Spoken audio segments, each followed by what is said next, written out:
Hello students, here is Jawad Ali. आज हम continue करेंगे natural sources of organic compounds को। Natural sources of organic compounds को कैटेगराइज किया गया था 3 टाइप्स के अंदर। तो पहला था कोल, फिर नेचुरल गैस, उसके बाद है पेट्रोलियम। कोल को आपने देखा और समझा। अब जो दूसरा नेचुरल सोर्सेज है, नेचुरल सोर्स है नेचुरल गैस। इसको देखते हैं कि नेचुरल गैस क्या है, कहाँ से मिलती है और इसका इस्तेमाल क्या है। नेचुरल गैस का जो कॉमन नेम है पाकिस्तान में, वो दूसरा नाम सुई गैस है। नेचुरल गैस को सुई गैस के नाम से भी जाना जाता है। अब नेचुरल गैस को सुई गैस क्यों कहा जाता है? क्योंकि पाकिस्तान में नेचुरल गैस पहली दफ़ा सुई सिटी में डिस्कवर हुई, वहाँ से पाई गई, तो इसलिए ओरिजिन की बेस पे उसका नाम सुई गैस रख दिया गया।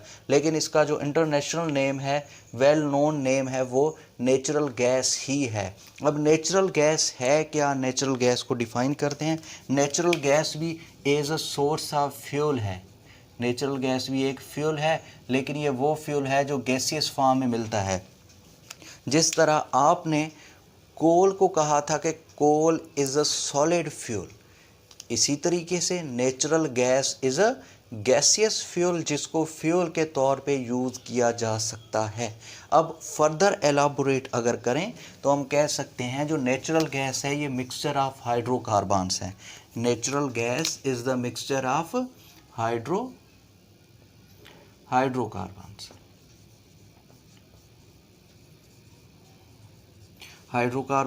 इसमें डिफरेंट हाइड्रोकार्बन्स आ जाते हैं, लेकिन जो मेजॉरिटी में हाइड्रोकार्बन इसमें पाया जाता है वो है मीथेन। मीथेन की परसेंटेज राउंड अबाउट 95% या फिर 94% जो है वो मीथेन की जो है नेचुरल गैस में पाई जाती है। तो इसलिए हम कहते हैं जो नेचुरल गैस है वो लो बॉइलिंग पॉइंट हाइड्रोकार्बन है।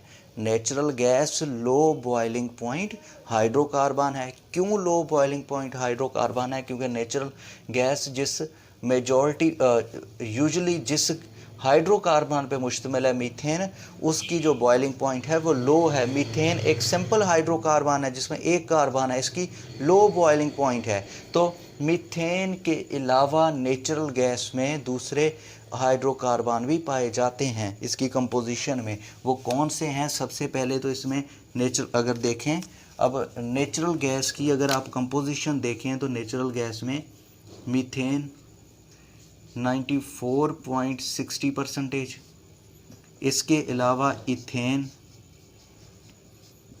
1.05%, इसी के अलावा प्रोपेन 0.28, इसी तरीके से ब्यूटेन,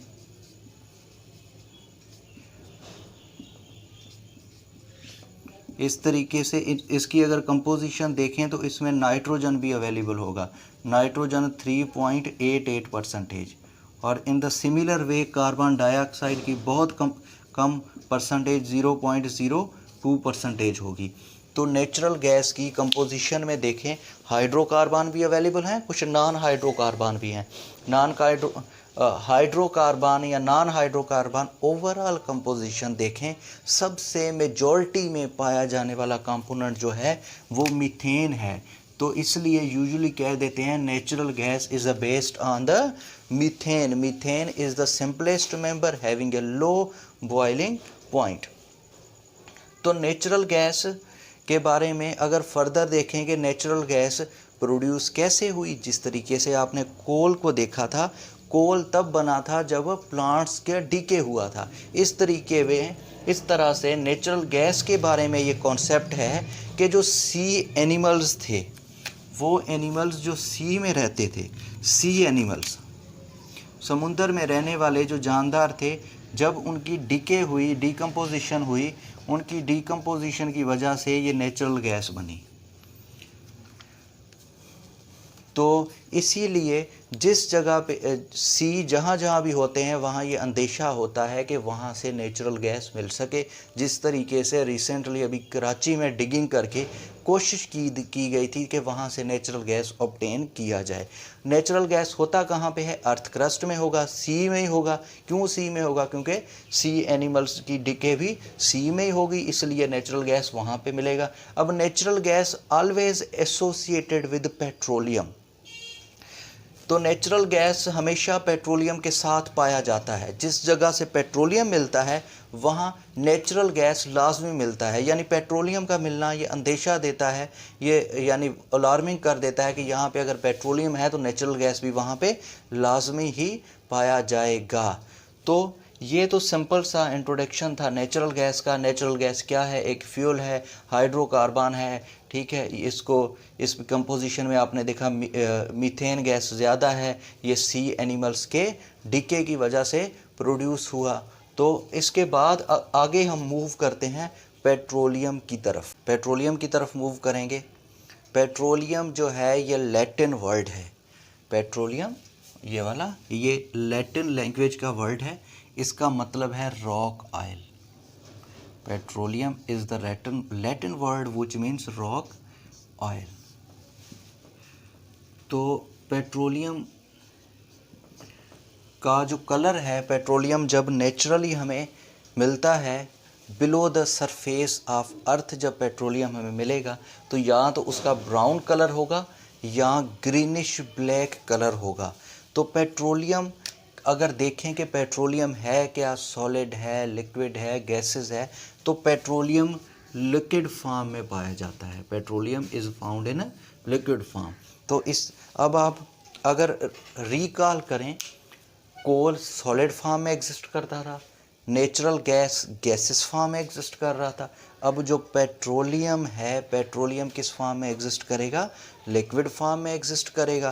पेट्रोलियम लिक्विड फॉर्म में पाया जाएगा और इसका कलर देखें ब्राउन या ग्रीनिश ब्लैक इसका कलर होगा।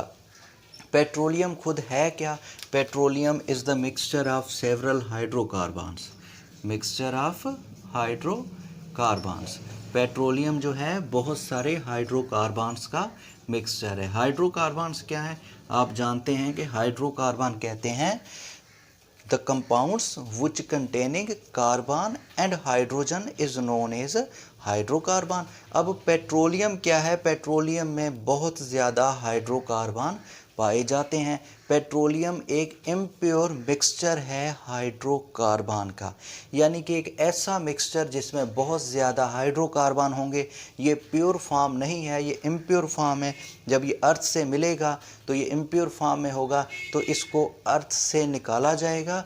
अर्थ से निकाल के इसको प्यूरीफाई किया जाएगा। जब इसको प्यूरीफाई किया जाएगा तो इसमें जो बहुत ज़्यादा हाइड्रोकार्बन्स हैं उनको सेपरेट कर लिया जाएगा। सेपरेट करके उन हाइड्रोकार्बन को डिफरेंट एप्लीकेशंस के लिए यूज़ किया जाएगा। अब ये देखते हैं कि ये जो पेट्रोलियम है ये कहाँ से प्रोड्यूस हुआ, ये कुदरती तौर पे कैसे बना। अब पेट्रोलियम के बारे में डिफरेंट थ्योरीज़ आई। जो मॉडर्न थ्योरी है पेट्रोलियम के बारे में कि पेट्रोलियम कैसे बना, वो ये है कि ये समझा जाता है कि जब मैरिन एनिमल्स थे, जो मैरिन एनिमल्स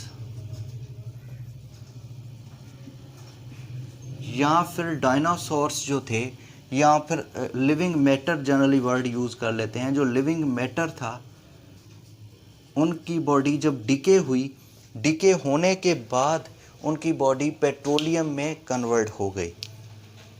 जिस तरीके से आपने पढ़ा कि हज़ारों साल पहले जो ट्री थे वो जब गिरने के बाद कोल बन गया, जिस तरीके से आपने देखा जो सी एनिमल्स थे हज़ारों साल पहले जो डीके हुए उनका नेचुरल गैस बन गया, इसी तरीके से समझा जाता है कि जो लिविंग मैटर था, जो डायनासोर्स थे, जो मैरिन लाइफ थी, जब वो डीके हुई, उनकी बॉडी डिकम्पोज हुई, उनके ऊपर बैक्टीरिया ने एक्शन किया, उनके ऊपर हाई प्रेशर डेवलप हुआ, हाई टेम्परेचर डेवलप हुआ, होने की वजह से क्या हुआ, उन बॉडीज़ में जो गैसेस थी वो गैसेस वहाँ से रिमूव हो गई। उन बॉडीज़ में जो मॉइस्चर था बॉडीज़ का, वो मॉइस्चर वहाँ से रिमूव हो गया। जब ये चीज़ें रिमूव हो गई तो उन बॉडी का जो मैटर था वो कन्वर्ट हो गया।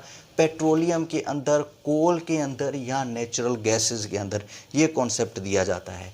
तो अगर सिंपली कह दें कि जब लिविंग मैटर की डिके हुई, लिविंग मैटर की डिके के बाद लिविंग मैटर अगर सॉलिड फॉर्म में कन्वर्ट हो तो उसे कोल कहेंगे। लिविंग मैटर डिके होने के बाद अगर गैसेस फॉर्म में कन्वर्ट हो जाए उसे गैस कहेंगे। Liquid form decay living matter decay होने के बाद अगर लिक्विड में कन्वर्ट हो जाए तो वो पेट्रोलियम कहलवाएगा। अब पेट्रोलियम जो है, पेट्रोलियम वो वाला सोर्स है जिसमें बहुत ज़्यादा हाइड्रोकार्बन पाए जाते हैं। सबसे ज़्यादा हाइड्रोकार्बन पेट्रोलियम में पाए जाएंगे। अब पेट्रोलियम जब वहाँ किसी भी मिलेगा अर्थ, सरफेस ऑफ अर्थ के नीचे से, तो पेट्रोलियम को निकाल के एक प्रोसेस से गुजारा जाएगा जिस प्रोसेस का नाम है फ्रैक्शनल डिस्टिलेशन। फ्रैक्शनल डिस्टिलेशन एक ऐसा तरीक़ेकार है जिसमें पेट्रोलियम को उनके कंपोनेंट में सेपरेट कर दिया जाता है और डिफरेंट कंपोनेंट जो पेट्रोलियम के हैं उन्हें ऑब्टेन करके, अलहदा करके उनको डिफरेंट एप्लीकेशंस में यूज़ किया जाता है। यहाँ तक आपने ये देखा कि पेट्रोलियम क्या है, यहाँ तक हमारे जो सोर्सेज थे वो कंप्लीट हुए। आगे हम देखते हैं कि फ्रैक्शनल डिस्टिलेशन जो पेट्रोलियम की है वो किस तरीके से परफॉर्म करती है।